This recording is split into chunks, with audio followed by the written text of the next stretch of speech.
사무엘상 15장 17절부터 23절까지 교독하시겠습니다.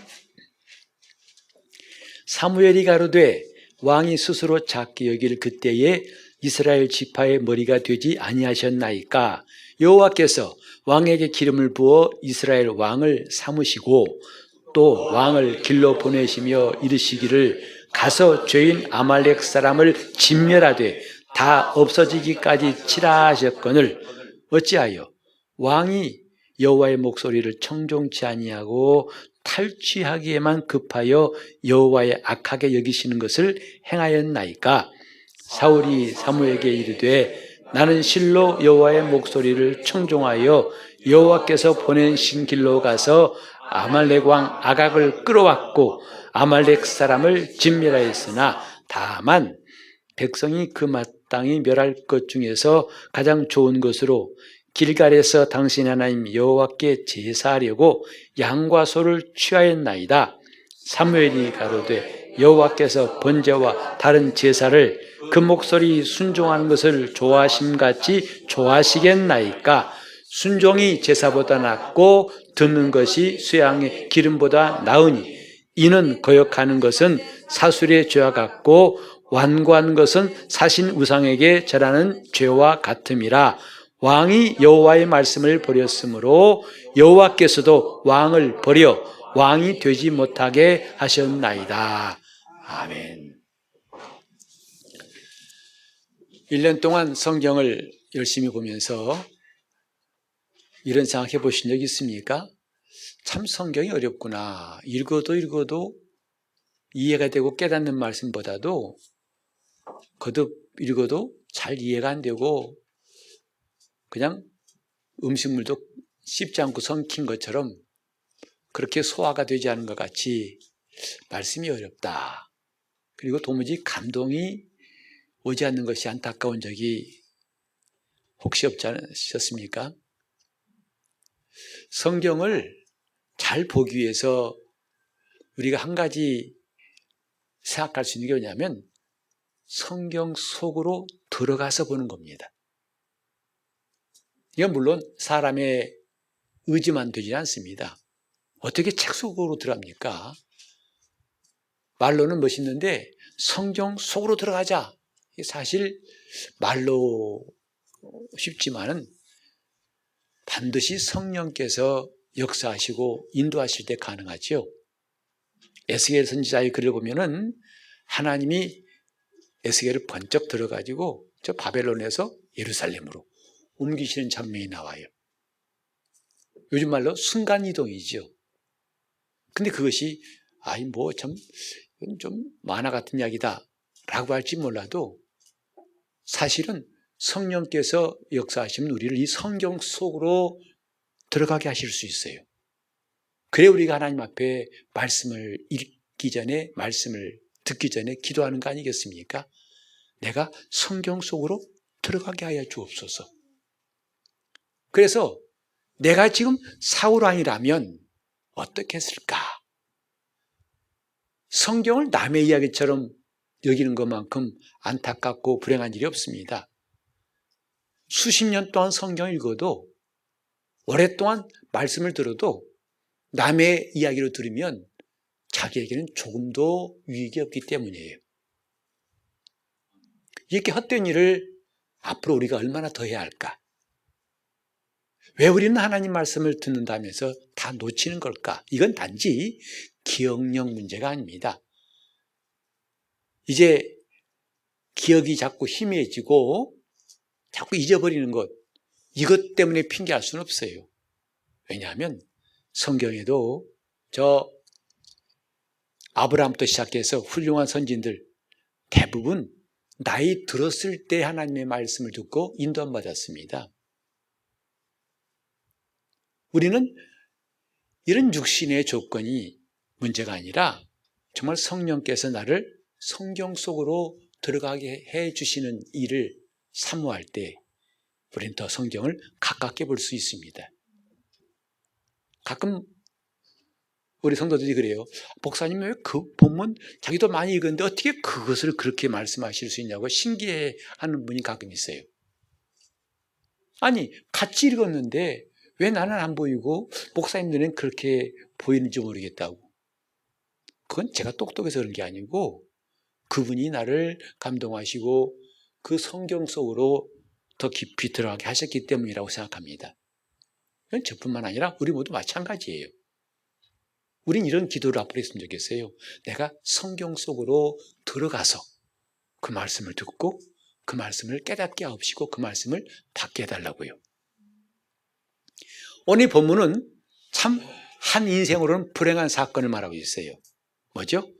사울왕을 하나님이 버리신 이야기예요. 결정적인 사건을 통해서, 그러니까 우리는 성경을 통해서요, 하나님은 사람을 세우시기도 하고 폐하시기도 하고 취하시기도 하고 버리신다는 사실을 볼 수 있습니다. 그건 사람이 자기 노력과 수완이 아니에요. 하나님이 하신 거예요. 그러니까 이걸 안다면 우리는 주 앞에 겸손할 수밖에 없지요. 이 교회에서 직분 맡을 때에도 자기가 선주를 생각하면 반드시 넘어지는 겁니다. 하나님이 나를 세우신 줄로 믿는 사람은 끝까지 하나님을 경외하고 신뢰하고 나갈 수가 있죠. 사울왕이 버림받았다. 그 사건이 뭐냐 하면 아말렉 족속을 치라 하신 하나님의 명령에 그가 순종치 않았다는 사건, 이것입니다.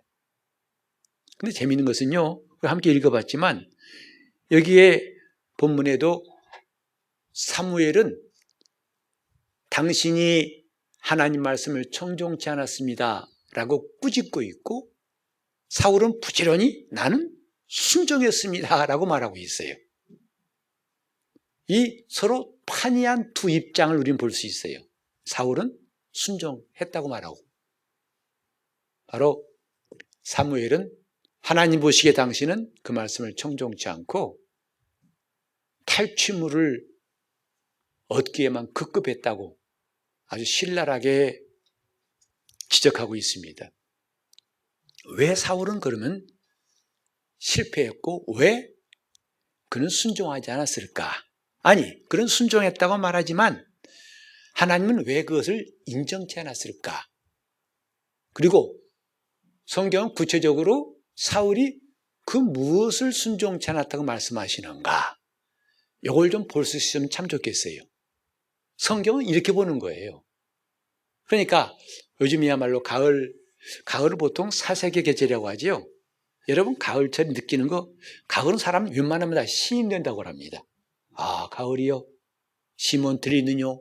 낙엽지는 소리를 해가면서 그 사람만 시인이 아니고 누구나 다 시인 되기 쉬운 계절이 가을인 것 같아요. 그런데 이 가을에 낙엽 지는 거 보면서 떨어지네 하고 지나갈 수 있어요. 무심코 지나갈 수 있어요. 그러나 조금 더 가까이 들여다본 사람은 저 나뭇잎도 봄날에는 파릇파릇한 싹이 있을 때가 있었어. 연두색으로. 그리고 여름철에는 무성한 잎으로 자기를 뽐냈던 적이 있었지. 그런데 어느새 옷을 갈아입고 울긋불긋 단풍지더니 이제는 더 이상 나뭇가지와 함께 있지 않고 뚝 떨어지네. 바람에 흩날리는 낙엽 보면서 하고 깨닫는 것이 있다면 참 이 사람은 생각한 사람이에요. 낙엽이 왜 지지? 가을이니까. 이런 사람들은 성경도 그렇게 봤다가는 아무런 이익이 없어요. 성경 말씀? 하나님 말씀이니까. 사울? 나빴네. 다윗? 잘했네. 다윗은 빵점, 아니 100점, 사울은 빵점. 이 사람은 성경과 자기가 아무 관계가 없어요. 하나님이 성경을 주신 것에 대해서 그 의도를 모르고 있다 이 말이죠. 우리는 조금 더 성경 속에 들어가서 이 말씀을 좀 살펴보고 싶어요. 아말렉 족속이란 누구냐? 이는 에서의 손자, 그의 후손들을 말하는 거예요. 에서의 손자가 아말렉이거든요. 그런데 그 후손들은 유다 남쪽의 광야, 넓은 광야에 살면서 주로 유목하는 것과 약탈을 해서 살아난 민족들입니다. 아주 호전적이죠. 싸움을 잘하는 것이다 이 말이에요. 거칠죠. 아말렉이라는 이름 속에도 그 뜻이 있다고 그래요. 그런데 이 사람들이 왜 하나님이 싫어하신 바가 되었냐면 이스라엘이 애굽에서 나올 때 가장 먼저 이스라엘을 대적하고 괴롭힌 것이 아말렉 족속이에요.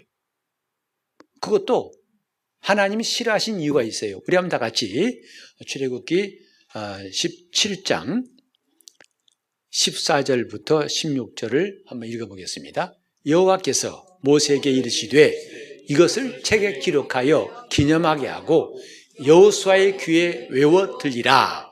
내가 아말렉을 도말하여 천하에서 기억함이 없게 하리라.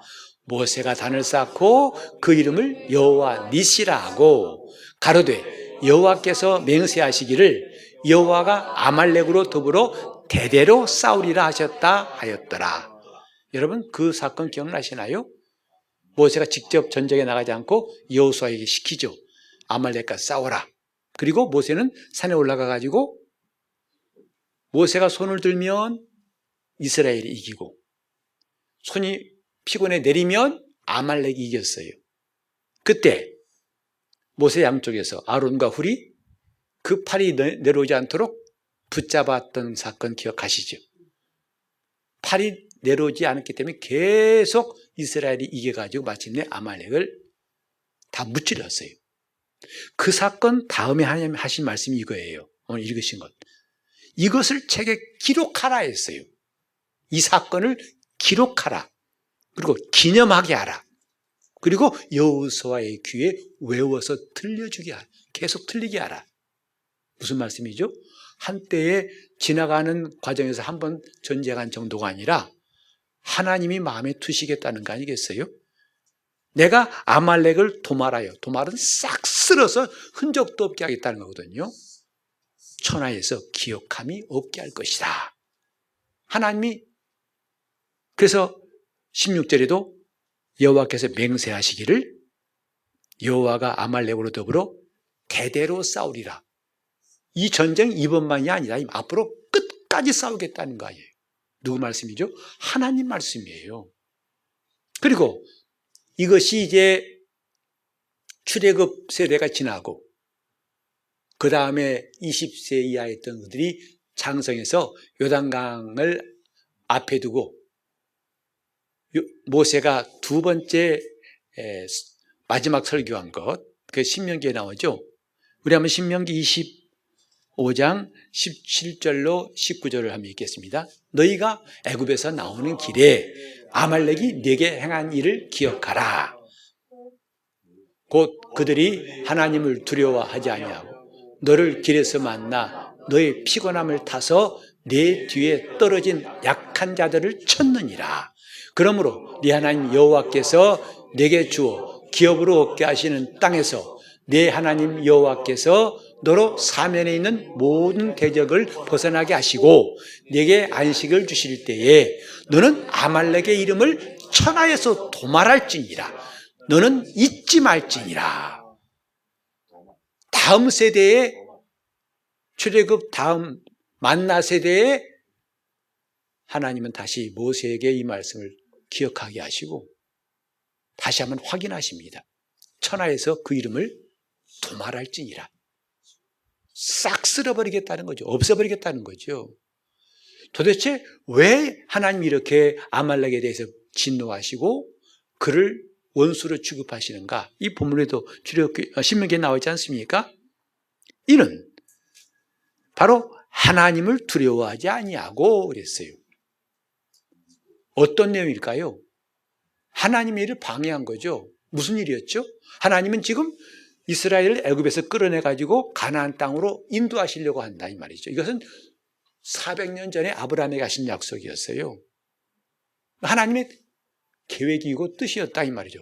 그걸 정면으로 첫 번째로 회방한 사람이 아말렉 족속이에요. 그래서 하나님의 구원 계획을 정면으로 가로막고 방해한 자라는 것 첫 번째죠. 두 번째는 뭐냐면 너를 길에서 만나 너의 피곤함을 타서 네 뒤에 떨어진 약한 자들을 쳤느니라. 아주 비겁하고 졸렬한 수법으로. 지금 애굽에서 나온 이스라엘은 군대가 아니죠. 수백 년 동안 종으로 살다가 하나님이 나오라 하시니까 막 나온 어떻게 보면 오합지졸이에요. 그리고 그들이 광야 생활을 하다 보니까 지쳐 있어요. 근데 그 약점을 그것도 정면에서 아니라 뒤에서 습격해가지고 약한 자들을 쳤어요. 하나님의 뜻을 방해하고 하나님의 구원의 은총을 회방하고, 그러되 아주 졸렬하고 비겁한 방법으로 이렇게 했던 것을 하나님은 분노하신 거죠. 그래서 내가 저를 반드시 도말할 것이다. 아주 뿌리채 뽑을 것이다 이 말이죠. 이런 하나님의 뜻을 드디어 이루시려고 하나님은 사울에게 명하신 거예요. 그래서 이제 우리가 봤던 성경 그 앞에 보면은 사무엘상 15장 3절에도 이렇게 말씀하셨죠. 지금 가서 아말렉을 쳐서 그들의 모든 소유를 남기지 말고 진멸하되 남녀와 소아와 젖먹는 아이와 우양과 약대와 나귀를 죽이라. 이 하나님 명령이에요. 하나님이 이미 출애굽기와 신명기에 말씀하신 대로 드디어 때가 되니까 사울왕에게 일을 시킨 거죠. 이 일을 해라. 하나님의 진노가 얼마나 큰지 사울은 남의 일처럼 봤던 거예요. 하나님 뜻을 그렇게 귀하게 보지도 않았던 거죠. 그래서 사무엘을 통해 하나님 명령하신 것을 그가 나가서 행했지만은 그가 얼마나 부실하고 얼마나 진실하지 않은 것인지, 얼마나 그가 하나님 앞에서 형편없는 일했는지를 조목조목 이 성경은 말씀하고 있어요. 물론 사울은 말했어요. 나는 가서 왕도 사로잡아 왔고 백성을 다 죽였습니다. 눈에 보이는 거 다 쓸어버렸습니다. 근데 사실은 그 네게브 광야라는 곳이 넓은 사막 지역이라서, 그리고 그들은 띄엄띄엄 유목민이라서 그들을 다 진멸하려면요 어지간한 열심만 갖고는 안 됩니다. 왜 청소하라 할 때 청소 앞에만 보니 싹싹 하고 끝난 분이 많죠. 어떤 사람들 좀 구석구석 깨끗이 한 게 아니라 끝 이런 사람 있는 것처럼 지금 그렇게 사막에서 띄엄띄엄 살고 약탈하고 하는 이 아말렉 사람들, 물론 사울은 나름대로 가서 청소하듯이 했다고 할 것입니다만 그들이 그 넓은 사막에 도망가 숨어버리면은 그들 뿔 뽑기 어렵습니다. 그러니 이건 굉장한 성의가 있어야 되고 진실함이 있어야만 가능한 일인데, 사울왕은 나름대로 성실히 했다고 생각했고 그 왕도 사로잡아 왔어요. 사실 왕은 죽이는 게 원칙입니다. 왜? 왕이 죽어야 전쟁이 끝나니까. 근데 살려왔습니다. 왜 살려왔을까요? 여기에도 지금 사울의 마음이 담겨 있는 겁니다. 자랑, 전리품이에요. 야, 내가 잡아온 왕 좀 봐. 얘가 아말렉 왕이었어. 내가 근데 잡아왔거든. 자랑 삼으려고 온 거죠. 그리고 그 중에 기름진 것, 살진 양과 소는 죽이지 않고 하나님이 이미 다 죽이라고 했어요. 어린아이까지도. 사람들이 생각할 때는 하나님 너무 잔인하시다. 애들이 무슨 죄가 있다고 라고 할지 모르겠지만 우리는 깨달아야 됩니다. 이런 인정이 아니라요. 인정은 사람이 갖는 정이에요. 그 정은 때로는 바뀌고요. 또 있다가 없어지는 겁니다. 그렇게 마음이 좋던 사람이 한때는 기분 나쁘면 싹 쓸어버리기 쉽죠. 하나님의 뜻은 뭐냐면 하나님의 원수이기 때문에 그런 것이다 이 말이죠. 원수는 이렇게요. 잠깐 사이가 안 좋고 몇 번 싸운 게 원수가 아닙니다. 원수는 반드시 하나가 죽어야 끝나는 게 원수예요. 반드시 공존할 수 없는 그 적을 원수라고 합니다. 하나님이 범죄한 천사를 형벌하시는 거, 끝까지 형벌하시는 거예요. 저 유황불못에 던져서 형벌하시는 거예요. 끝까지. 예수님께서 원수를 사랑하는 말씀을 오해해가지고 하나님의 마귀도 사랑하시지 않나 그러는데요. 지금 예수님 말씀하신 원수를 사랑하는 말씀은 너희들이 원수라 여기는 그 사람은 진짜 원수가 아니다는 뜻이에요. 그는 네 원수가 아니라는 뜻이에요. 이렇게 하나님 말씀에 순종한답시고 나갔던 사울이 자기가 아끼고 저것은 아까운데 해서 살진 소와 양을 데리고 왔죠. 이런 것들을 사무엘은 조목조목 반복하는 겁니다. 그건 당신이 하나님 앞에 내 마음을 드러낸 것이다 이 말이죠. 왜? 3절에 아까 보니까 남기지 말고 진멸하라 했어요. 그 남기지 말고란 원어를 보면요, 일말의 동정도 하지 말고 이 뜻이에요. 조금도 동정하지 말라고 하나님 말씀하셨어요. 곧 거룩한 하나님의 의롭고 공의로운 심판은 이런 것이다 이 말이에요. 그때 하나님의 심판은 동정과 관계없다는 걸 알아야 됩니다. 이 다음에 하나님 심판하실 때 동정으로 인정으로 그것은 전혀 거리번 이야기예요. 그러니까 이 말씀은 뭐냐면 하나님의 심판은 이와 같다는 것을 보여주신 것인데 남기지 말라.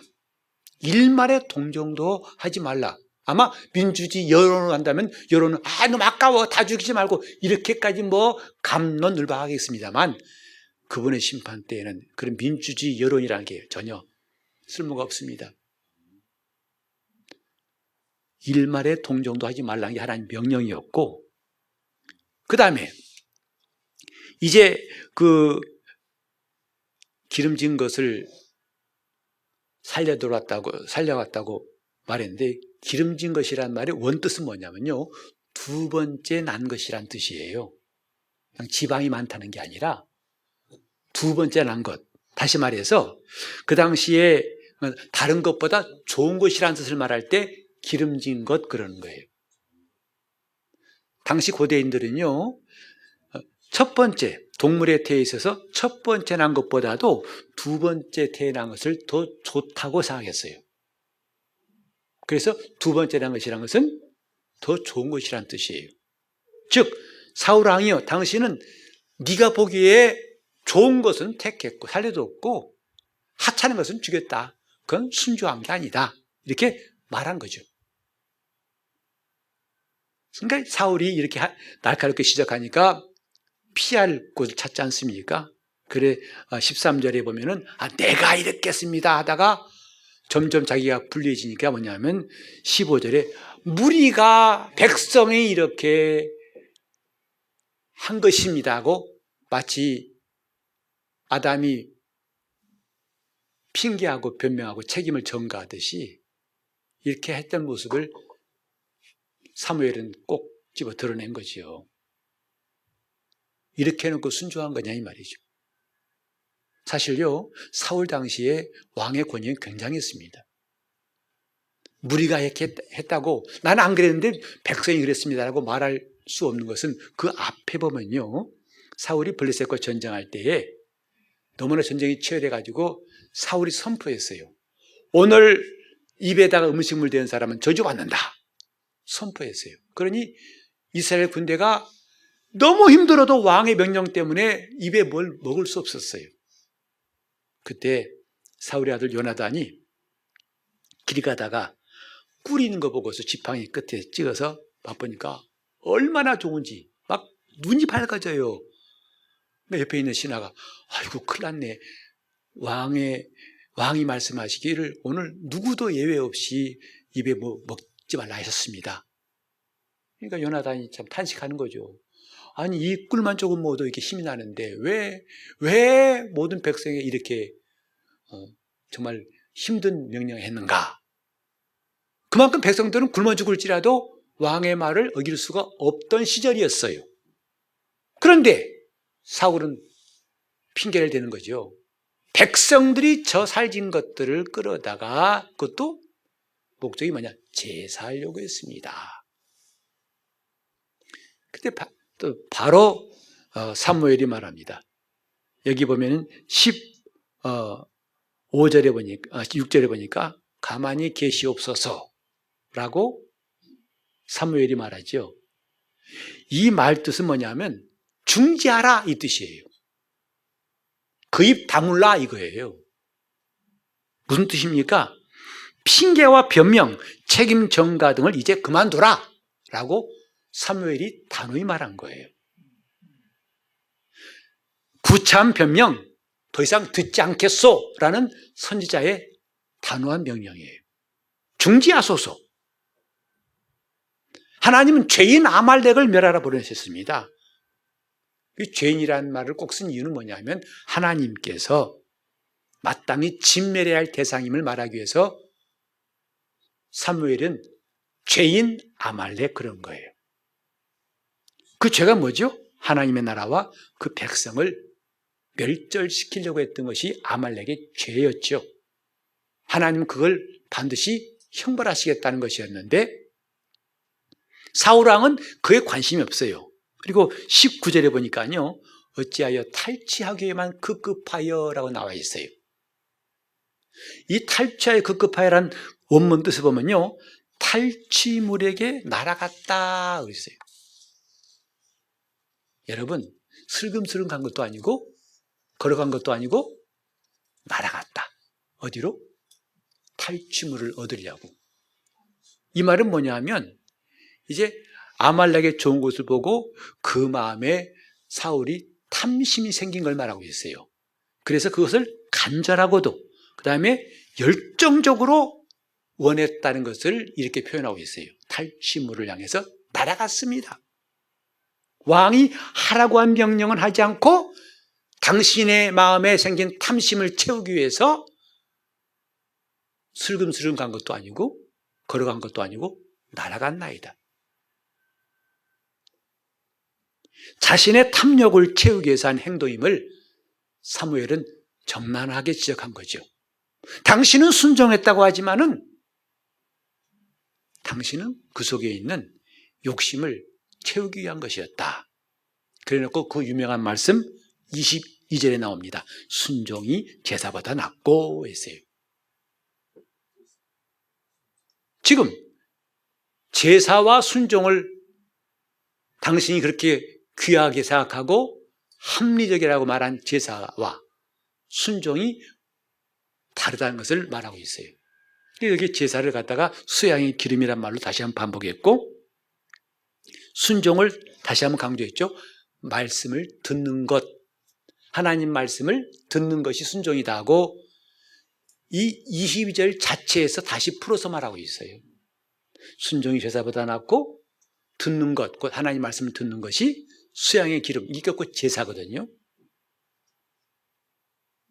그래서 제사라고 하는 외적인 행위보다도 중요한 게 뭐냐면 내적 마음의 순종 자세다. 제사라는 외적인 형식이 아니라 정말 중요한 것은 내적인 마음의 순종 자세가 중요하다는 것. 다시 말해서 제사는 그림자요, 순종은 실체다. 이걸 사무엘이 말한 거예요. 제사로는 인간이 단지 이성이 없는 짐승의 고기만 드렸을 뿐이지만 순종이라는 것은 인간이 자기의 뜻을 바치는 것이다. 짐승의 고기냐? 너의 뜻이냐? 무엇이 귀하냐? 이렇게 사무엘은 밝히 말하고 있는 거죠. 그러니까 순종이야말로 이성적이고 영적인 제사라는 것을 강조하고 있는 것입니다. 제사 행위 속에는 반드시 뭐가 있어야 한다? 순종의 자세가 깃들어 있어야 한다 하는 것이죠. 그래서 그 제사를 드린다 할지라도 순종이 빠져버린다면 안고 없는 찐빵이에요. 아무것도 아니, 속빈 강정이에요. 오늘 이 말씀이 우리에게 주신 메시지가 뭔가? 분명히 사울은 하나님 명령에 순종했다고 했고 그 아각 왕을 잡아온 것, 백성을 다 진멸한 것, 웬만한 짐승은 다 죽인 것까지 말했어요. 그러나 사무엘은 순종치 않았다는 것을 말하고 있어요. 당신은 변명과 책임 전가에 급급하고 있고 말도 안 되는 소리 그만하시오. 제사 순종 없다면 헛것이요. 그리고 중요한 게 뭐냐면 당신의 욕심이 순종을 막았어 이거예요. 이 사건의 핵심이 그거예요. 당신의 욕심이 순종을 막았어. 오늘 우리는 잘 기억해야 됩니다. 순종하겠다고 결심은 하죠. 그러나 자기 안에 욕심이 있으면 순종은 결코 될 수 없다는 것이 오늘 이 사건에서 주는 교훈이에요. 순종 옳다는 거 다 알아요. 그러나 욕심인 사람은 결코 뭐 할 수 없다? 순종할 수가 없어요. 순종하라고 가르칠 수 있지만 순종하지 않습니다. 여러분, 이 재판관이 누구죠? 원고와 피고 중에 누가 옳은가를 판단한 사람이죠. 그가 옳고 그름을 잘 판단한다고 해서 그가 늘 옳은 사람, 옳은 일을 한다? 꼭 일치하지는 않습니다. 의사가 누구죠? 아픈 사람 고치는 사람이에요. 그러나 그가 자기는 늘 건강하다? 그건 다른 이야기예요. 의사도 아플 수 있고 암으로 죽을 수 있어요. 오늘 우리 신앙도 마찬가지죠. 하나님 뜻대로 합시다 라고 말을 할 수 있어요. 그러나 그 말씀대로 사는 것과는 다른 문제예요. 주님 당시에도 바리새인들이 그거 아닙니까? 그들은 진짜 옳은 말만, 맞는 말을 가르친 사람들이에요. 그러니까 주님 말씀하시기를 바리새인들의 가르치면은 받아들이되 행위는 본받지 말라. 왜? 그들은 행하지 않는다. 이렇게 말씀하신 거죠. 우리가 지금 수십 년 동안 신앙생활을 하고 있습니다. 그런데 과연 우리는 순종이라는 말에 대해서 어떻게 생각하고 있는가? 나는 과연 순종하고 있는가? 순종하고 있는가? 아니면 안 되면 뭐 때문에 안 되는가? 왜 우리 신앙이 계속 제자리 걸음하고 있고 심지어는 뒷걸음치고 있는가? 오늘 그것도 함께 생각할 수 있는 말씀이 이 본문이에요. 욕심이 순종을 막았다. 그리고 핑계와 책임전과 변명은 계속된다. 그걸 감추려고. 그런 삶이 지금까지 계속되어 왔고 앞으로 그런다면 우리는 나중에 소망이 있다고 할 수 있을까? 주님께 이대로 가서 과연 그날에 어떻게 주님께 판단받을 것인가? 순종이 오라요? 불순종이 오라요? 그것 모르는 사람 없습니다. 그러나 순종하는 사람 되는 것은 다른 문제라니까요. 우린 잘 알고 있습니다. 꼭 기억합시다. 아담이 범죄한 것은 불순종이라고 말하고 있어요. 첫 번째 사람 아담이 범죄함은 불순종 때문이에요. 우린 그것까지만 알고 있지 또 한 가지 사실 잊고 있습니다. 그 이후로 모든 사람에게는 몇몇 사람이 아닙니다. 모든 사람에게는 불순종이라는 DNA가 흐르고 있어요. 아무도 예외가 없습니다. 아담 이후의 모든 인류는 다 불순종 때문에 멸망할 수밖에 없는 존재라고 성경은 말하고 있어요. 이것은 예수를 믿은 다음도 마찬가지예요. 불순종하는 일들이 우리에게 없다고 할 수 있습니까?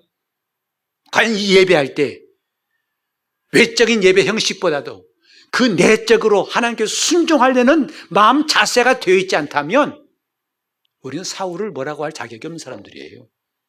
사울 나쁘네, 못됐네 라고 할 수 없어요. 아마 줄 세울 때 너 다윗 편에 설래, 사울 편에 설래 다 다윗 쪽으로 갈 겁니다. 그러나 실상 나는 과연 다윗 편에 설 수 있는 사람인가를 살펴본다면 말은 달라져요. 우린 그렇게 해놓고도 별로 문제 삼지 않아요. 왜? 은혜니까. 하나님의 은혜로 사니까. 그러나 잘 알아두셔야 됩니다. 은혜라는 것은 이런 불순종을 방어하고 감추는 도구는 아니에요. 하나님의 불순종을 봐주시겠다는 게 아니죠.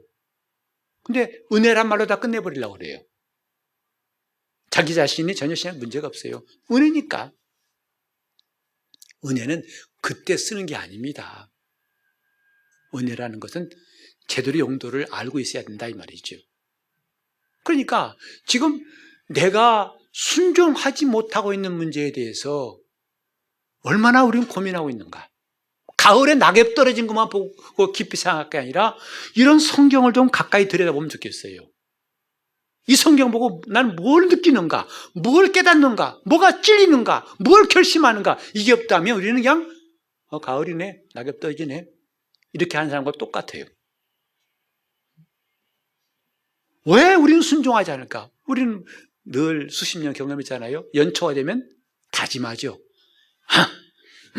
올해는. 근데 연말에 가면 똑같아요. 주여, 별 수 없습니다. 똑같습니다. 그것을 무한 반복하고 있어요. 그러니까도 걱정 없어요. 왜? 은혜 받았으니까. 나중에 바울은 말했잖아요. 나중에 하나님이 우리 공력을 시험할 때가 있다 했어요. 공력이 불타버리면 해를 받을 것이다. 금이나 은이나 보석으로 집지은 사람은 공력이 불타지 않을 것이고 그 사람은 상 받을 것이다. 이런 말씀 앞에서 우리가 사울처럼 변명한다는 게 무슨 유익이 있을까요? 내가 한 것, 잘한 것만 내버리고 주님 이 정도 하면 됐잖아요 라고 사울처럼 말하는 게 무슨 소용이 있을까? 지금 우리는 하나님 앞에서 사울을 탓할 수가 없다 이 말이죠. 왜? 나도 이 시대의 사울이 아닌가라고 생각한다 이 말이죠. 말씀, 예수 믿어요. 교회 나와요. 예배 드려요. 기도해요. 봉사해요. 근데 뭐? 하나님, 이만큼 하면 됐잖아요. 주님 당시도 마찬가지예요. 바리새인들은 박하와 근채와 회양까지 11조 했다고 그랬어요. 그게 그들이 자랑거리였어요. 철저하게 11조 했어요. 주님 말씀하시기를 율법에 더 중요한 바 의와 인과 신은 버렸느니라. 공의와 하나님께 대한 사랑, 믿음은 버렸다. 그게 더 중요한 것이다. 내가 하나님 앞에 순종하겠습니다는 다짐도 사실은 별 수 없습니다. 며칠 안 가더라고요. 지금은 그런 모습 별로 없지만 이전에는요, 뭔가 문제 생기면 이불 뻗들이 싸들고 제가 산에 금식기도하러 올라갑니다. 그리고 내가 이 문제 해결하기 위해서 오늘 나무뿌리 하나 뽑고 오겠다고. 아마 그때 나무뿌리 많이 뽑혔을 것 같아요. 밤새 자꾸 치여 뽑힐 때까지 하니까 아까운 나무들.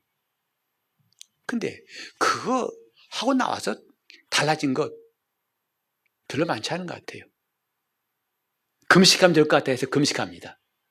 저도 교육자들 금식하러 갔을 때 지금도 기억하는데 금식하니까 사람이 진짜 찬송도 순하게 들리더라고요. 내가 주께로 지금 거긴 싸라운 거 없어요. 정말 간절하게. 왜? 육신의 길이 끝나 떨어졌으니까 이제는 그랬더니 어떤 목사님 밖에서 거기다가 참 찬송이 아름답더라는 거죠. 이제 드디어 금식 끝났어요. 그리고 그냥 밥에다가 물 말아서 끓인 죽, 아무것도 없어요. 김 하나도 없고 파 조각은 없어요. 그냥 풀죽입니다. 그거 들어왔더니 힘이 살아나는 거예요. 그때 어떤 사람은 가다가 원주 치악산 휴게소 들어가도 또 탕 하나 먹고 가더라고. 그것도 육개장으로 얼큰하게. 육체의 길이 약하니까 순진해지고 순종하는 것 같죠? 육신의 힘만 살아나봐요. 똑같습니다. 그게 무슨 순종일까요? 우리는 사람은 불순종의 DNA가 있다는 거 인정해야 됩니다. 그래서 그 사람이 하겠다. 마치 도둑이요. 난 다시 도둑질 안 하겠습니다. 그 말을 믿어주기 어렵잖아요. 자기 평생 직업이 도둑인데 뭘 믿습니까? 마치 우리가 그런 거예요. 하나님, 오늘 말씀드리냐 순종해야겠습니다. 순종. 괜히 힘만 빼지 마시고 그거 별 소용없습니다. 자기 스스로도 나중에 웃을 거예요. 원래 인간은 그런 존재예요. 어떤 유명한 가수의 이야기를 들었습니다. 그는 혼혈의 사람이었어요. 아버지가 외국 사람이고 어머니 한국 사람인데 피부가 아버지 닮아가지고. 학교 가면 애들 놀리는 거예요. 까만해. 깜둥이 놀리니까 너무 슬퍼가지고 내과에 가서 물맷돌 가지고 치우는 거예요. 이 피부가 좀 하얘졌으면 좋겠다고 막 치우는 거죠. 지워집니까? 까만 게? 마치 지금 우리가 이 상태에서 순종하겠다 결심한 건 꼭 그와 같은 거예요. 물맷돌로 자꾸 하다 보면 뭔가 지워지겠지? 희해지겠지? 빨개지고 피부 벗겨지고 상처납니다. 그럼 무엇이 해결책인가? 첫째로 뭐냐면 이 사실을 인정하고 깨닫는 겁니다. 나는 순종할 수 없는 사람이라는 것을 처절하게 깨닫는 겁니다. 이 피부 도무지 해줄 수 없다는 걸 알라는 거예요. 그거 포기하지 않으면 그 다음에 진도가 안 나가요. 나는 순종할 수 없습니다. 순종 나는 왜 안 되는지 정말 안 되니 본질적으로 태생적으로 안 되는 거예요. 순종이 안 되는 거예요. 하나님 말씀 앞에 순종을 할 수 없다. 만약에 말입니다. 인간이 순종할 수 있었다면 단 한 사람이라도 할 수 있었다면 예수 그리스도가 오실 필요가 없어요. 단 한 사람이라도 순종이 가능했다면 예수님은 이 땅에 오실 필요가 없어요. 역설적으로 그가 오신 것은 아무도 없다는 걸 말씀하시는 거고, 이것을 깨닫게 한 게 율법이에요. 율법은 아무리 네가 결심하고 눈을 부릅뜨고 핏대를 올리고 애쓴다 하더라도 너는 안 된다는 것을 알게 한 것이고, 근데 바리새인들이 이걸 오해해가지고 그 율법을 무기 삼아 돌을 들었어요. 죄 지은 사람한테 때리려고. 그 율법을 오해한 것이죠. 근데 예수님이 깨닫게 하신 율법의 정신이 뭐냐면 들었던 돌도 내려놓게 하는 게 진짜 율법이라는 거예요. 왜? 나도 저와 같은 과다. 저와 다를 바가 없다는 것을 깨닫게 한 게 율법인데, 바리새인들은 나는 저들과 달라. 저는 창기와 세기와는 다른 종자들이야. 나는 저들을 칠 수 있어 하고 율법책을 들고서 돌을 손에 쥔 거죠. 오늘 저와 여러분이 뭘 해야 할까요? 스스로 선한 차는 거 아무 소용없습니다. 순종하겠다는 결심 깨어나지 소용없어요. 그렇게 가능하다면 예수님이 오실 필요가 없다 이 말이에요. 내가 인정하는 겁니다. 주님, 나는 순종할 수 있는 능력이 없습니다. 두 번째는 회개하는 거예요.